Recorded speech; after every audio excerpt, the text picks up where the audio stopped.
حضور علیہ السلام نے ارشاد فرمایا، جس نے کسی شخص کی مصیبت کو دور کیا، کسی مومن کی تکلیف کو دور کیا، وہ تکلیف کسی بھی قبیل سے ہو سکتی ہے، وہ بیماری تھی اس کے علاج میں مدد کی، اس نے کہیں جانا تھا سواری پہ بٹھا کے لے گیا، وہ بھوکا تھا اس کو کھانا کھلا دیا، اس کی جوان بچی تھی اور گھر کی دہلیز پہ بوڑھی ہو رہی تھی، اس نے شادی میں مدد دے دی، اس کی کوئی بھی تکلیف، کوئی بھی مصیبت جس میں وہ پھنسا تھا اس سے اسے نکالا۔ اللہ تعالیٰ اس کے لیے دنیا اور آخرت میں آسانیاں پیدا کرتا ہے۔ اگر آپ یہ چاہیں کہ میری زندگی سہل گزرے تو لوگوں کی زندگیوں کو سوکھا کر دو۔ بعض اوقات ہمارے رویوں سے لوگ اوکھے ہوتے ہیں۔ ایک بندہ مجھے کہنے لگا کہ بڑی پریشانیاں ہیں، تو میں نے کہا اللہ کی مخلوق کے لیے آسانیاں پیدا کرو۔ تو اس نے کہا میں تو کسی کو کوئی تکلیف نہیں دیتا۔ میں نے کہا کہ آپ کے گھر کے سامنے گلی کتنی چوڑی ہے؟ تو وہ کہنے لگا 12 فٹ کی گلی ہے۔ تو میں نے کہا کہ آپ نے جو تھڑا بنایا ہے وہ کتنا آپ نے بنایا؟ کہتا 3 سیڑھیاں ہیں۔ تو میں نے کہا کہ یہ اللہ کی مخلوق کو تکلیف نہیں ہے؟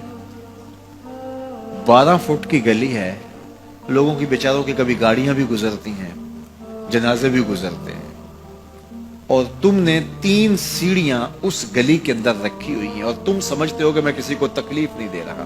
تم لمحہ لمحہ اللہ کی مخلوق کو تکلیف دیتے ہو۔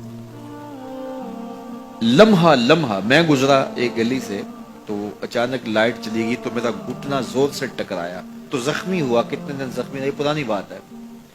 تو وہ کسی نے اپنے گھر کے سامنے 3 فٹ اونچا گٹر بنایا ہوا تھا۔ 8-10 فٹ گلی ہے اور 2 فٹ کا گٹر اونچا بنایا ہے، اور گلی سے ہم جا رہے ہیں تو گھٹنا لگا اور زخمی ہوا۔ پتہ نہیں کتنوں کے زخمی ہوئے ہوں گے، کئی بیمار گرے ہوں گے، لیکن اس نے اس کو ہٹایا نہیں ہے، اس لیے کہ وہ سمجھتا ہے کہ گلی پر اتنا تو میرا حق ہے کہ میں اتنی پر قبضہ کر لوں۔ تو وہ اللہ کی مخلوق کو تکلیف دے رہا ہے، اللہ کی مخلوق کو اذیت پہنچا رہا ہے۔ اپنی موٹر اس نے باہر لگائی ہے، 10 مرلے کا مکان ہے، سب کچھ اس کے مکان کے اندر موجود ہے۔ اس نے ایک جگہ واش روم بھی اس نے بڑا چوڑا لمبا بنایا ہوا ہے، لیکن 3 سیڑھیوں کے لیے اندر جگہ نہیں ہے، 3 سیڑھیوں کے لیے باہر اللہ کی مخلوق کو تکلیف دے رہا ہے۔ تو اللہ کی مخلوق کو جس قبیل سے بھی آپ تکلیف دو، آپ اگر اونچی آواز کرتے ہو جس سے ہمسایہ تنگ آتا ہے تو یہ بھی اللہ کی مخلوق کو تکلیف دینے کے مطابق۔ ہمارے دین نے تو ہمیں کس قدر آسانیاں سکھائی ہیں، کس قدر سہولتیں ہمارے دین نے ہمیں دی ہیں، اور لوگوں کی جان سوکھی رہے، لوگوں کو تکلیف میں مبتلا نہ ہونے دیں، لوگوں کو اذیت میں مبتلا نہ ہونے دیں۔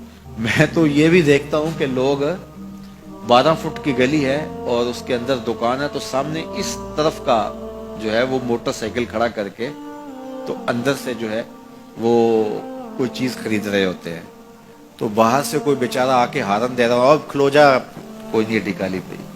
یعنی یہ بدتمیزی کی انتہا ہے، اور یہ ہمارے معاشرے کا المیہ ہے، لوگوں کے لیے اذیتیں پیدا کرنا، لوگوں کے لیے تکلیف پیدا کرنا، جبکہ ہمارے دین کی تعلیمات یہ ہیں کہ دوسروں کے لیے آسانیاں پیدا کرو، دوسروں کے لیے جو ہے وہ خیر پیدا کرو تو تمہارے لیے خیر پیدا ہوگی۔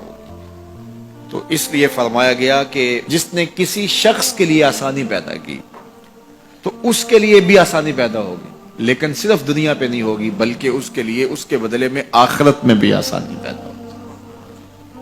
تو یہ اگر ہم مزاجی زندگی بنا لیں تو وقت نہیں لگتا کوئی اس پہ، تو اللہ تعالیٰ جل شانہ آسانیاں پیدا کر دیتا ہے۔ ویسے بھی آپ کسی کی دل جوئی کریں، کسی شخص کی مدد کریں، کسی کے لیے آسانی پیدا کریں محض اللہ کی رضا کے لیے، آپ کے اندر جو طمانینت اترے گی، جو ٹھنڈ پڑے گی، اس کا کوئی جواب ہی نہیں ہے۔ تو لوگوں کے لیے آسانیاں پیدا کریں، لوگوں کے لیے راحتوں کا سامان بنیں، تمہارا وجود لوگوں کے لیے خیر کا